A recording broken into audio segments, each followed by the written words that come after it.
हिंदी में यूपीएससी की तैयारी से संबंधित प्रोग्राम्स को देखने के लिए सब्सक्राइब करें स्टडी IQ IAS हिंदी। नमस्कार, स्टडी IQ IAS हिंदी में आप सभी लोगों का बहुत बहुत स्वागत है। मेरा नाम है विरत दुबे और आज आप एक महत्वपूर्ण खबर के बारे में यहाँ पर सुनने जा रहे हैं। लगातार आप देख रहे थे कि अरविंद केजरीवाल जो हैं, जो दिल्ली के सीएम रहे हैं अभी तक, उनको जो है आबकारी मामले में गिरफ्तार किया गया था। 2 दिन पहले अभी हाल ही में वो छूटे थे, उनको जमानत पे रिहा किया गया था और अब ये कयास लगाए जा रहे थे कि क्या वो दोबारा से मुख्यमंत्री का पद संभालेंगे या कार्य करेंगे नहीं करेंगे। इन सब चीज़ों पर विषय पर चर्चा होगी। अभी उनसे संबंधित क्या खबर है उसके ऊपर हम डिस्कशन करेंगे।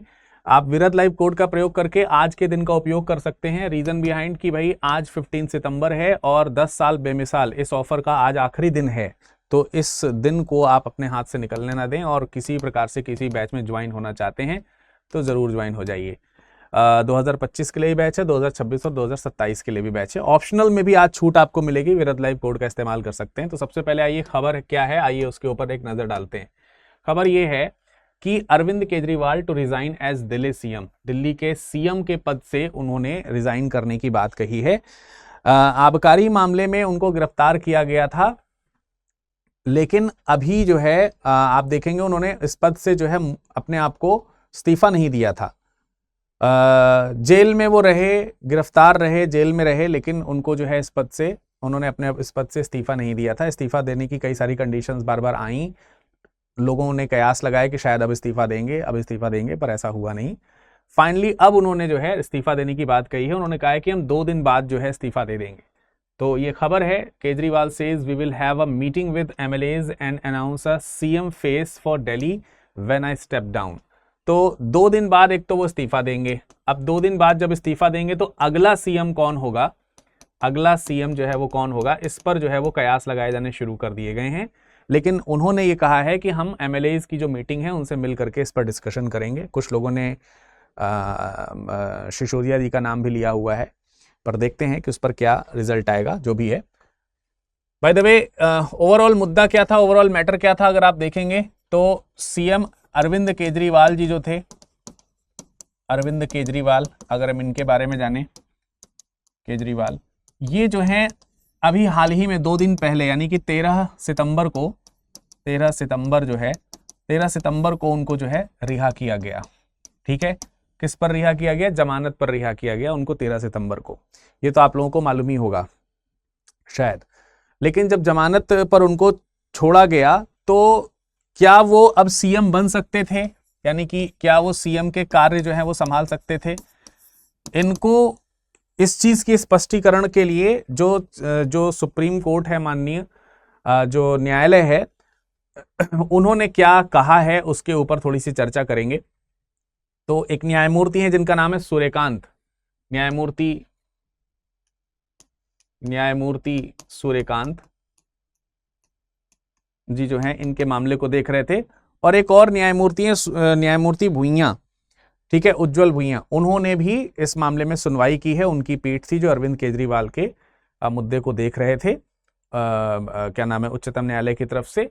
और उन्होंने 10 लाख रुपए जो है 10 लाख रुपीज का जमानत बॉन्ड जो है वो भरा है और इतनी राशि की जमानत अदा करने पर उनको जो है वो क्या किया गया, रिहाई की गई। और रिहाई कब हुई है? रिहाई हुई है 13 सितंबर को, 13 सितंबर को रिहाई हुई है। अब रिहाई की कुछ शर्तें रखी गई थी, आइए उन शर्तों पर एक बार नजर डाल लेते हैं। आपने शायद ये शर्तें पहले भी पढ़ी होंगी। शर्त में ये कहा गया है कि सबसे पहली तो शर्त यही है कि 10 लाख रुपए जमानत बॉन्ड पर रिहाई हुई है। ठीक है, 10 लाख रुपए जमानत बॉन्ड जो है इस पर रिहाई करी गई है। इसका सीएम के पद पर बने रहने या नहीं बने रहने या ना बने रहने से कोई लेना देना तो है नहीं। दूसरा बात यह है कि अरविंद केजरीवाल जी को कहा गया है कि आप आबकारी नीति का जो भी मामला है जिसमें आप गिरफ्तार हुए हैं उस पर कोई टिप्पणी नहीं कर सकते हैं। दिल्ली आबकारी नीति जो है उस पर कोई टिप्पणी नहीं करेंगे। दिल्ली आबकारी नीति, इस नीति पर क्या है, आप टिप्पणी नहीं करेंगे, बाहर निकलने पर टिप्पणी नहीं करेंगे, ये बात कही गई है। 2 मुद्दे हो गए। तीसरा मुद्दा यह था कि जब कभी भी आगे की सुनवाई होगी, जब कभी भी आगे की सुनवाई होगी तो आगे की सुनवाई के समय, उस समय जो है आप न्यायालय में उपस्थित रहेंगे। न्यायालय में जब भी उपस्थित होने की बात कही जाएगी तो आप उपस्थित रहेंगे, आपको उपस्थित रहना होगा। ये चीज का एक शर्त लगाया गया है। अब इन तीनों शर्तों का अरविंद केजरीवाल सीएम रहेंगे या नहीं रहेंगे, इससे फिलहाल तो कोई लेना देना आपको नहीं दिख रहा है। लेकिन एक चौथी बात जो उसमें कही गई है उससे लेना देना दिख रहा था। उन्होंने कहा है कि जमानत के बाद बाहर रहते हुए जो अरविंद केजरीवाल जी हैं वो सीएम कार्यालय नहीं जाएंगे। ठीक है, मुख्यमंत्री कार्यालय या दिल्ली सचिवालय में उनका प्रवेश नहीं होगा। तो चौथा पॉइंट यहीं पर लिख दे रहा हूं कि सीएम कार्यालय या फिर जो दिल्ली सचिवालय है, सचिवालय इत्यादि जो है, यहां पर उनको प्रवेश नहीं मिलेगा, प्रवेश नहीं मिलेगा। तो ये एक चीज हो गई कि सीएम कार्यालय नहीं जा सकते हैं या दिल्ली सचिवालय में प्रवेश नहीं कर सकते हैं। और इसके अलावा एक और पॉइंट भी है कि जो भी मुख्यमंत्री से संबंधित जो सरकारी फाइलें हैं, मुख्यमंत्री से संबंधित जो भी सरकारी फाइलें हैं उस पर भी आप हस्ताक्षर नहीं कर सकते। तो एक पांचवा पॉइंट है कि जो सरकारी फाइलें जो हैं मुख्यमंत्री से संबंधित, उस पर आप हस्ताक्षर नहीं कर सकते। और कुछ विशेष स्थिति में ऐसा कुछ करना भी हुआ तो आपको जो है उपराज्यपाल से इसके लिए पहले से जो है उपराज्यपाल से मंजूरी लेनी पड़ेगी। ऐसे रिस्ट्रिक्शंस दिए गए हैं शर्तों के अकॉर्डिंग। और तब जो है उनकी रिहाई 13 सितंबर को हुई थी। आज 15 सितंबर है और आज से 2 दिन बाद उन्होंने कहा है कि वो रिजाइन कर देंगे। अब रिजाइन कर देंगे तो पार्टी अब ये तय करेगी कि अगला मुख्यमंत्री कौन होगा। ये तो सीएम केजरीवाल जी का कहना है, ये अभी चर्चा का विषय है कि अगला सीएम कौन होगा, अगला सीएम जो है वो कौन होगा। इसके बारे में मैं चाहता हूं कि आप लोग कमेंट सेक्शन में बताइए कि आपके अकॉर्डिंग दिल्ली का अगला सीएम जो बची हुई अवधि है उस तक के लिए कौन होना चाहिए, किसको आप दिल्ली के सीएम के पद पर देख सकते हैं। एक बार कमेंट सेक्शन में चाहें तो कमेंट कर सकते हैं। बहरहाल इस पर 2 दिन बाद रिजाइन हो जाएगा, 2 दिन बाद वो इस्तीफा दे देंगे, 2 दिन बाद वो इस्तीफा दे देंगे। लेकिन उन्होंने इस्तीफे के साथ साथ एक मांग रखी है कि अगर देखा जाए तो दिल्ली सीएम का जो चुनाव है वो चुनाव फरवरी 2025 में होना है, 2025 में होना है, फरवरी 2025 में होना है। उन्होंने मांग रखी है कि ये चुनाव जैसे महाराष्ट्र में चुनाव होने वाला है, महाराष्ट्र में इसी महीने चुनाव होने वाला है, नवंबर में शायद चुनाव होने वाला है, तो वो चाहते हैं कि इसी नवंबर में ही इलेक्शंस हो जाएं और री इलेक्शन में हम दोबारा से जो है मुख्यमंत्री के पद पर बैठें। और ये पद पर हम तब बैठें जब जनता हमें उस तरीके से इलेक्ट करे। बेसिकली उन्होंने एक बात भी कही रिजाइन के इस घोषणा के समय, उन्होंने कहा है कि मैं मुख्यमंत्री की कुर्सी पर तब तक नहीं बैठूंगा जब तक मैं जो बेकसूर हूं, मैं बेगुनाह हूं, या फिर हम कह सकते हैं कि हमने किसी प्रकार का भ्रष्टाचार नहीं किया है, इस बात का प्रमाण पत्र हमें जनता से ना मिल जाए। उन्होंने एक लाइन भी ये कही कि न्याय की जो अदालत है वहां से हमें न्याय मिला, अब हमें जनता की अदालत से न्याय चाहिए, और जनता की अदालत में न्याय जब हमें जनता पूरा भरोसा दिखाएगी तभी मिलेगा। और भरोसा दिलाने के लिए इलेक्शंस होने जरूरी हैं, इसलिए फरवरी तक का वेट ना किए जाए, जल्दी से एक सुव्यवस्थित दिल्ली की एक सरकार दिल्ली की जनता को मिल सके, इसलिए शीघ्र चुनाव की मांग मैं करता हूं। और ये मांग महाराष्ट्र विधानसभा जो चुनाव है उसके साथ करने की उन्होंने बात कही है। तो ये मांग भी उनकी कहां तक जायज है, इस पर भी आप अपनी एक टिप्पणी लिख सकते हैं। अगला सीएम के तौर पर आप किसे देखते हैं, इस पर भी आप टिप्पणी लिख सकते हैं। रही बात अरविंद केजरीवाल जी की, तो उनका जो एक जिसको हम कह सकते हैं कि पॉलिटिकल जो करियर है तकरीबन 2011 से शुरू हुआ था। 2011 में आपको मालूम है कि अन्ना हजारे जी के नेतृत्व में इंडिया अगेंस्ट करप्शन का एक कैंपेन चलाया गया था, और वहां से अरविंद केजरीवाल जी काफी महत्वपूर्ण भूमिका में सामने आते हैं। लोकपाल विधेयक को लेकर के काफी ज्यादा वहां मांग रखी गई थी। उन्होंने कहा था कि हम दिल्ली के सीएम बनेंगे तो लोकपाल विधेयक लेकर के आएंगे।